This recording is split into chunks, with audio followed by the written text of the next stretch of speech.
అందరికీ నమస్కారం అండి. శ్రీ పోతులూరి వీరబ్రహ్మేంద్ర స్వామి గారి కాలజ్ఞానము 13వ అధ్యాయము. మన కళ్ళకు కనిపించే ఈ ప్రపంచం మొత్తము పూర్తిగా కల్పితమైనదే. అంటే ఇది అశాశ్వతమైనది. ఇది నశించక తప్పదు. అయితే మరి మనకు కనపడుతున్న ఈ జీవులు, జీవం లేని వస్తువులు శాశ్వతం కాదా అనే ప్రశ్న ప్రతి ఒక్కరిలో ఉద్భవించవచ్చు. ఈ శరీరమే అశాశ్వతము. అలాంటప్పుడు మనకు గోచరమయ్యే ఈ చరాచర వస్తువులన్నీ కూడా నాశనమవుతాయి.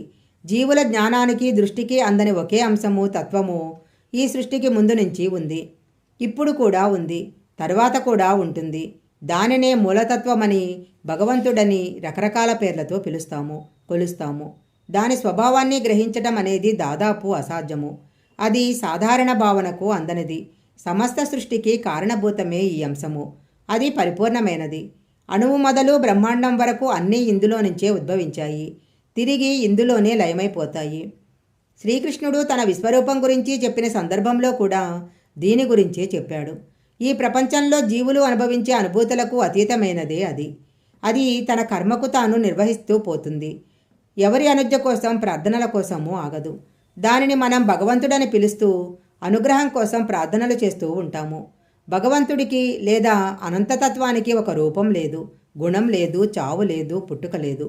అతడు ఆది లేనివాడు, అనంతమైనవాడు, అన్నిటిలోనూ ఉంటాడు, అన్నీ తానై ఉంటాడు.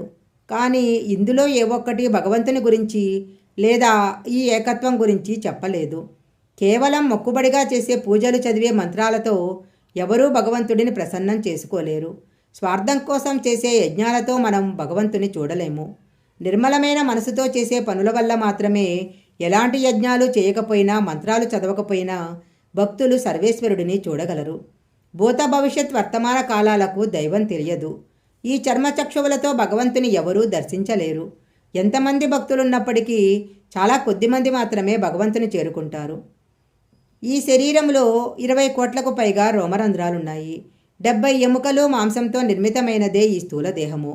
ఇది సుఖకరమైన అనుభవాలను అందిస్తున్నట్లు భ్రాంతి కలిగించే దుఃఖ స్వరూపము. సామాన్య మానవులే కాదు, యోగులు, ఋషులు కూడా వాంఛల ద్వారా మాత్రమే జీవించే శరీరం పట్ల, కోరికల పట్ల అనుబంధం పెంచుకొని ఎన్నో కష్టాలు పొందుతారు. ఈ శరీరంలో 7 పుష్పాలున్నాయి. వీనిలో మొట్టమొదటిది మూలాధారము. గుదస్థానమందుండే మూలాధార చక్రానికి విఘ్నేశ్వరుడు ఆదిదేవత. రెండవది స్వాదిష్టాన చక్రము. ఆధార చక్రానికి 2 అంగుళాల పైన 4 రేకులు కలిగి 3 కోణాలతో తెల్లని రంగుతో ప్రకాశవంతంగా, నిర్మలంగా ఉంటుంది. ఇది జలతత్వాన్ని కలిగి ఉంటుంది. ఈ చక్రానికి బ్రహ్మదేవుడు అధిదేవత. మూడవది మణిపూరకము. స్వాదిష్టాన చక్రానికి ఒక పైన ఒక మణివల ప్రకాశిస్తూ నీలవర్ణంలో ఉంటుంది. మొత్తం 10 రేకులతో ఉంటుంది. విష్ణువు ఈ చక్రానికి అధిష్టాన దేవత. ఆనాహత చక్రము హృదయస్థానంలో 12 రేకులతో ఉంటుంది. స్వర్ణకాంతులను వెదజల్లుతూ ఉంటుంది. ఇది వాయు స్వభావం కలిగి ఉంటుందని యోగులు భావిస్తారు. దీనికి రుద్రుడు అధిష్టాన దేవత. విశుద్ధ అనేది 5వ చక్రము. ఆజ్ఞాచక్రము 6వది. విశుద్ధ చక్రము మొదలు 12 అంగుళాల పైన భ్రూమధ్య స్థానంలో ఉంటుంది. 2 రేకులు కలిగి ఉంటుంది. దీనికి ఈశ్వరుడు అధిష్టాన దేవత. ప్రాణవాయువునకు కుడి ఎడమ వైపులా ఇడపెంగళులు అనే నాడులుంటాయి. ఇడపెంగుళులు సహస్రాకారము మొదలు ఆగ్నేయ చక్రం వరకు వ్యాపించి ఉంటాయి. వీటి మధ్య సుషుమ్నాడి ఉంటుంది. ఇది బ్రహ్మరంధ్రం వరకు వ్యాపించి ఉంటుంది. ఈ నాడుల యందు ప్రవహించే జీవశక్తి జీవుని చలనంతో ఉంచుతుంది.